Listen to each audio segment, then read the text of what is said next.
Bonjour et bienvenue sur Parole de Gratitude, votre espace de paix, de foi et de réflexion spirituelle. Je suis ravi que vous soyez ici aujourd'hui. Prenons ce moment ensemble pour nous recentrer et explorer un message puissant qui peut transformer nos vies. Avant de commencer, prenez une grande inspiration.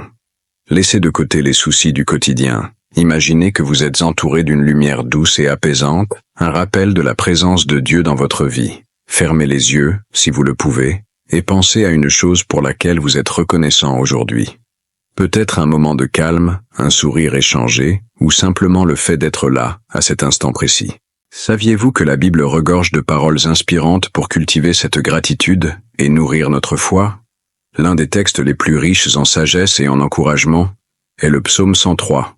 Ce psaume, écrit par le roi David, nous invite à bénir l'Éternel avec tout notre être, en reconnaissant ses bienfaits, son amour infini et sa miséricorde. Aujourd'hui, je vous invite à explorer avec moi ce psaume magnifique. Que vous cherchiez la paix, la guérison ou simplement un moment pour renouveler votre foi, ces paroles vont réchauffer votre cœur. Prenez place, installez-vous confortablement et laissez ce message vous toucher profondément. Alors, plongeons ensemble dans ces premiers versets qui nous invitent à bénir l'Éternel avec une gratitude sincère et totale. Mon âme bénit l'Éternel. Que tout ce qui est en moi bénisse son saint nom. Mon âme bénit l'Éternel et n'oublie aucun de ses bienfaits. C'est lui qui pardonne toutes tes iniquités, qui guérit toutes tes maladies, qui délivre ta vie de la fosse, qui te couronne de bonté et de miséricorde. Ces premiers versets sont une véritable invitation à l'émerveillement. David nous appelle à bénir l'Éternel, non seulement avec nos paroles, mais avec tout ce que nous sommes. Pourquoi? Parce que Dieu ne se limite pas à pardonner nos fautes. Il nous guérit, nous délivre, et nous entoure de bonté et de miséricorde. Imaginez une personne confrontée à des défis de la vie, comme une maladie ou des pertes. En récitant ces versets chaque jour, elle se reconnecte à une source inépuisable de force et de gratitude.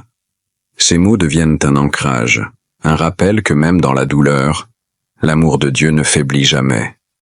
Prenez un moment pour réfléchir. Quelle bénédiction avez-vous reçue aujourd'hui? Dans les commentaires, écrivez une reconnaissance, grande ou petite. Par exemple, « Merci Seigneur pour la paix que tu m'accordes ». Chaque mot partagé est une bénédiction qui renforce notre foi collective.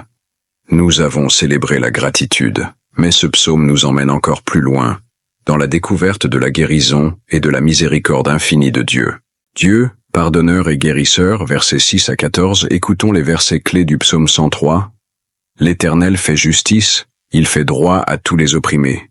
Il pardonne toutes tes iniquités, il guérit toutes tes maladies, il délivre ta vie de la fosse, il te couronne de bonté et de miséricorde. Ces versets nous rappellent que Dieu ne se contente pas de nous aimer à distance. Il agit, il fait justice pour les opprimés, pardonne nos fautes les plus sombres, et restaure nos corps et nos âmes. Il est le médecin suprême, le libérateur et le Père aimant. Un jour, une femme gravement malade a découvert ce passage.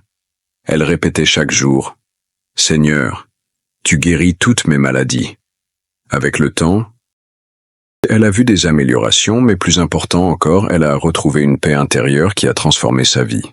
Avez-vous besoin de guérison ou de libération dans votre vie? Dans les commentaires, écrivez une prière ou une demande de bénédiction, comme « Seigneur, je te confie cette épreuve, et je crois en ta puissance. » En unissant nos prières, nous renforçons notre foi et soutenons nos frères et sœurs en Christ.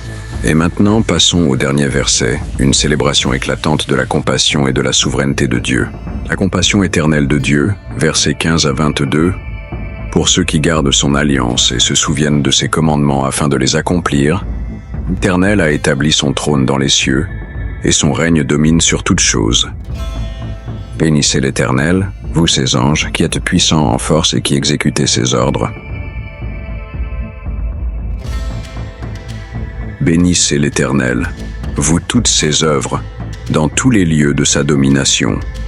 Mon âme, bénis l'Éternel. Ces derniers versets élargissent notre perspective. Ils nous rappellent que la louange envers Dieu n'est pas seulement un acte individuel. Les anges, Les armées célestes et toute la création se joignent à cette symphonie universelle de gratitude et d'adoration. Imaginez-vous entouré de cette grande communauté de foi, ici et dans les cieux, tous louant l'Éternel ensemble.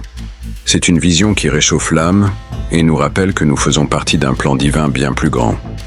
Dans les commentaires, partagez comment ces versets vous inspirent. Que votre bénédiction devienne une lumière pour quelqu'un d'autre. Ensemble, nous pouvons créer une chaîne de foi et de gratitude qui touche des vies. Alors, portez cette prière dans vos cœurs. Mon âme, bénis l'Éternel. Que sa paix et sa bonté vous accompagnent chaque jour.